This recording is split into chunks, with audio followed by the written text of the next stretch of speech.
E aí, pessoal, prontos para mais um Deep Dive com a gente? Hoje o tema é de arrepiar.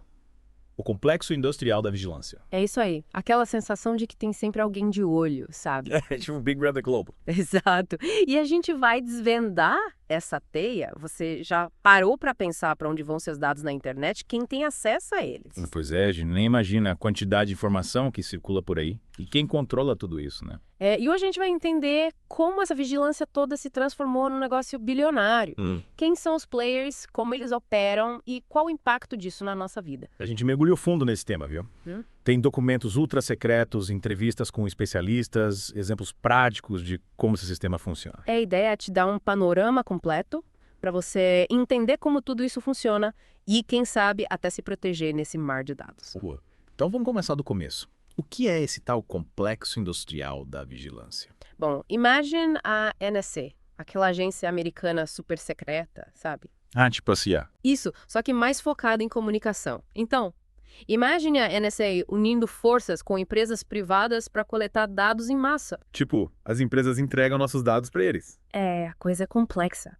Documentos secretos revelaram que gigantes da tecnologia, tipo Google, Facebook, Microsoft, fornecem dados para a NSA. Caramba! E a gente usando essas plataformas todo dia. Pois é. E aí que entra o conflito de interesses, né? Essas empresas prometem proteger nossos dados, mas também precisam obedecer às ordens governamentais. É tipo, a gente fica no meio dessa briga. Exatamente. É como se a gente estivesse pagando um preço invisível pela gratuidade desses serviços. Mas como a NSA consegue esses dados, as empresas simplesmente entregam tudo de mão beijada. Não é tão simples assim. A NSA usa vários métodos, desde acordos amigáveis até ordens judiciais secretas, sabe? Tipo, mandados de busca. Isso, só que tudo em segredo. E tem mais. Muitas vezes as empresas recebem uma boa grana para colaborar com essa espionagem. Sério? Então eles lucram com nossos dados duas vezes. A gente alimenta essa máquina sem nem saber. E como isso funciona na prática? Eles pedem o que querem e as empresas entregam. Imagina programas específicos, tipo Prism e o Upstream. Nomes estranhos, né? Pois é, mas eles permitem a NSA interceptar dados diretamente dos servidores dessas empresas. Nossa, que invasivo. É uma coleta em massa, sem filtros. Praticamente tudo que a gente faz online está sujeito a essa vigilância. E a gente achando que está navegando na internet numa boa. Mas e os denunciantes, tipo Edward Snowden? O que aconteceu com ele? O Snowden colocou a boca no trombone, né? Ele revelou programas de espionagem ilegais da NSA, mostrando como eles coletavam dados de milhões de pessoas sem consentimento. E ele teve que fugir, né? Exato, ele se tornou inimigo público para os UI e está exilado na Rússia até hoje. Corajoso, né? Arriscar tudo para expor a verdade. Mas e aí? As revelações do Snowden mudaram alguma coisa? Sim, com certeza. Gerou um debate global sobre os limites da vigilância estatal e o direito à privacidade. Vários governos, inclusive o Brasil, começaram a questionar as práticas da NSA. Então, pelo menos, serviu para abrir os olhos do mundo. Sem dúvida. Mas a NSA não parou por aí, não. Aposto que eles continuam operando, só que com mais cuidado. Isso mesmo. A opinião pública ficou em alerta, ninguém queria ser pego com a mão na massa. Mas, por outro lado, sabe o que aconteceu? Aumentou a paranoia do inimigo interno dentro da própria NSA. Que loucura. Imagina você trabalhando num lugar e desconfiando dos seus próprios colegas. Pois é, virou um ambiente de medo e desconfiança. E a mídia? Qual foi o papel dela em tudo isso? Por muito tempo, a mídia ficou em silêncio sobre esse tema. Era um assunto tabu, né? Exatamente. Mas depois do Snowden, tudo mudou. Jornais como o The New York Times e o The Guardian publicaram documentos secretos da NSA. Uau! E o governo americano não fez nada. Eles tentaram, claro, fizeram pressão, ameaçaram, mas esses jornais enfrentaram tudo para publicar a verdade. Que coragem. Hum. Mas o Snowden, como ele conseguiu vazar esses documentos? Ele era tipo um hacker superdotado. Não, ele era administrador de sistemas, tinha acesso a informações confidenciais, sabe? E era um cara idealista que arriscou tudo para expor a verdade. E a NSA tentou abafar o caso. Com certeza. Disseram que ele era um traidor que colocou em risco a segurança nacional. Mas, na verdade, eles estavam mais preocupados em proteger seus próprios interesses e manter o sigilo sobre seus programas de espionagem. Então, no fim das contas, a gente não pode confiar nem naqueles que deveriam nos proteger. Mas e aí o que a gente pode fazer para se proteger? É possível escapar das garras da NSA. Boa pergunta. É difícil escapar totalmente, mas existem algumas medidas que a gente pode tomar. A criptografia, por exemplo. Criptografia. Isso me parece coisa de hacker professional. Na verdade, é mais comum do que você imagina. Sério? Me explica melhor como isso funciona. A criptografia basicamente codifica as mensagens, tipo, torna elas ilegíveis para quem não tem a chave de acesso. Interessante. E hoje em dia tem vários softwares de criptografia fáceis de usar, tipo WhatsApp e Signal. Nossa, então quer dizer que se eu usar o WhatsApp, minhas conversas estão protegidas da NSA. Em teoria, sim, o WhatsApp usa a criptografia de ponta a ponta, ou seja, só você e a pessoa com quem você está falando conseguem ler as mensagens. Nem o próprio WhatsApp tem acesso ao conteúdo. Ufa, que alívio. Mas e o Facebook? Eles também usam esse tipo de criptografia. O Facebook Messenger também oferece, mas precisa ser ativada, não é automática. Ah, entendi. E mesmo assim, o Facebook ainda coleta dados sobre os usuários, tipo localização, histórico de navegação, contatos. Sei. Então, no fim das contas, a gente precisa ficar de olho em quais empresas realmente se preocupam com a nossa privacidade, né? É, com certeza. Falando nisso, algumas empresas estão se posicionando contra esse excesso de vigilância, né? Tipo, adotando práticas mais transparentes. Sim, algumas empresas estão buscando ser mais éticas, usando criptografia, minimizando os dados coletados e publicando relatórios de transparência. Pelo menos algumas entendem que a confiança dos usuários é importante. Mas como saber quais empresas são confiáveis? Tem algum tipo de selo, sei lá. Existem algumas organizações que avaliam as práticas de privacidade das empresas, tipo a Electronic Frontier Foundation e a Privacy International. Ah, legal. Vale a pena dar uma olhada. Sim, com certeza. Mas me diz uma coisa, se a gente criptografar tudo, a polícia e os serviços de inteligência não vão ficar de mãos atadas para combater o crime. Tipo, e o terrorismo? Esse é um argumento que os defensores da vigilância em massa usam bastante. Eles dizem que a criptografia dificulta o trabalho das autoridades. Faz sentido. Mas a verdade é que a criptografia é essencial para proteger a privacidade e segurança de todos. É como um cadeado na sua porta, entende? Impede que qualquer um entre, mas você pode dar a chave para quem você confia. Interessante a analogia. Então, tipo, é um cabo de guerra entre segurança e privacidade. Exatamente. É preciso encontrar um equilíbrio. A segurança não pode ser usada como desculpa para justificar a vigilância sem limites. Numa sociedade onde tudo é monitorado, não tem espaço para crítica, para discordar. Ou seja, a vigilância em massa pode acabar com a democracia. Com certeza. Liberdade de expressão e o direito à privacidade são pilares da democracia. Se a gente perder isso, a democracia está em perigo. A gente precisa ficar atento. E por falar em ficar atento, você lembra do caso do Glenn Greenwald, aquele jornalista que publicou os documentos do Snowden? Sim, lembra? Ele teve que enfrentar o próprio governo americano, né? Ele é um dos grandes nomes do jornalismo investigativo, né? Sim, ele e outros jornalistas corajosos, como a Laura Poitras, arriscaram suas carreiras para expor a verdade sobre a espionagem da NSA. E o governo americano tentou impedir. Claro. Tentaram intimidar, acusaram ele de colocar a segurança nacional em risco. A liberdade de imprensa também está em jogo, né? Mas voltando ao Snowden, como ele conseguiu vazar aqueles documentos? E como esses jornalistas conseguiram publicar tudo sem serem censurados? Bom, Snowden era administrador de sistemas, então tinha acesso a informações confidenciais. Ele copiou tudo e entregou para os jornalistas. Nossa, que audácia.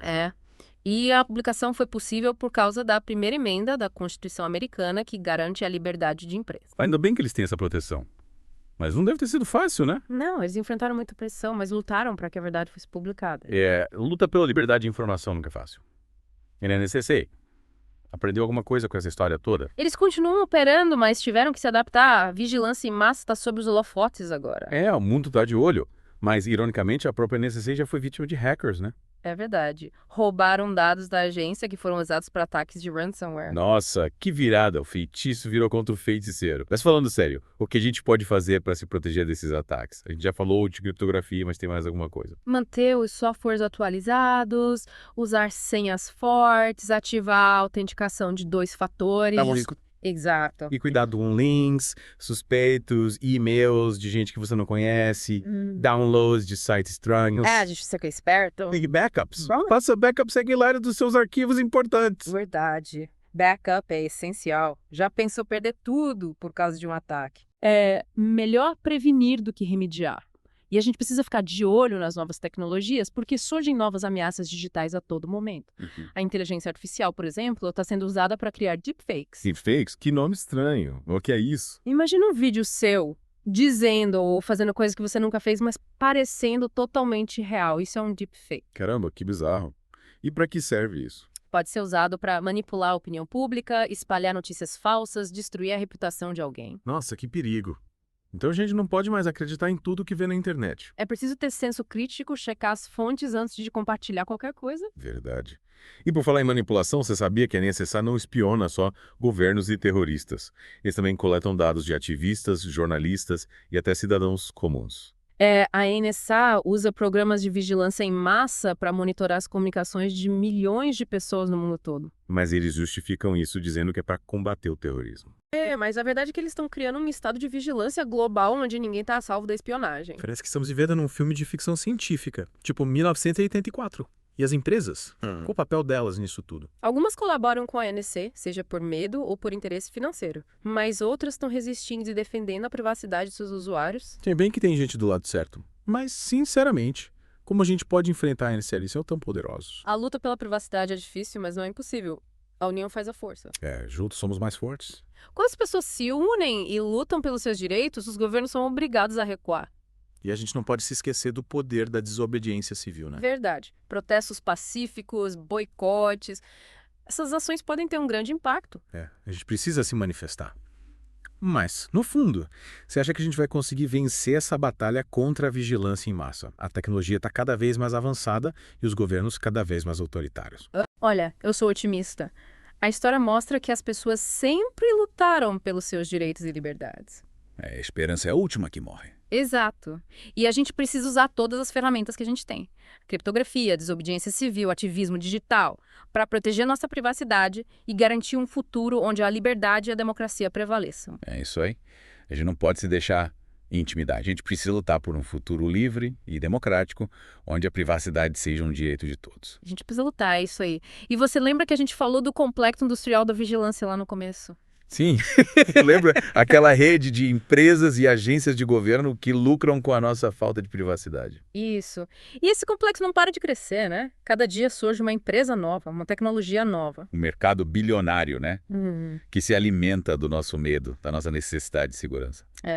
E como isso afeta a nossa vida no dia a dia? A gente já viu que a NSA coleta nossos dados, as empresas rastreiam tudo que a gente faz na internet?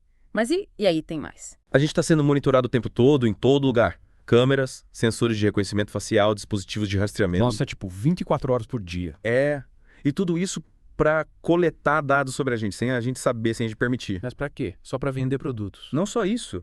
Esses dados podem ser usados para manipular a gente, controlar a gente, até para incriminar.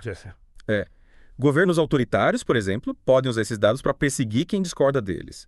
Empresas podem usar para discriminar pessoas. Caramba. Parece que não tem mais privacidade nesse mundo. O que a gente pode fazer? Já falamos de criptografia, mas tem mais alguma coisa? A criptografia é importante, mas não é tudo. A gente precisa entender os riscos e se proteger. Senhas fortes, autenticação em 2 etapas, VPN, para navegar na internet com mais segurança. E escolher empresas que respeitam nossa privacidade, tomar cuidado com o que a gente compartilha online. Parece que a gente precisa virar especialista em segurança, né?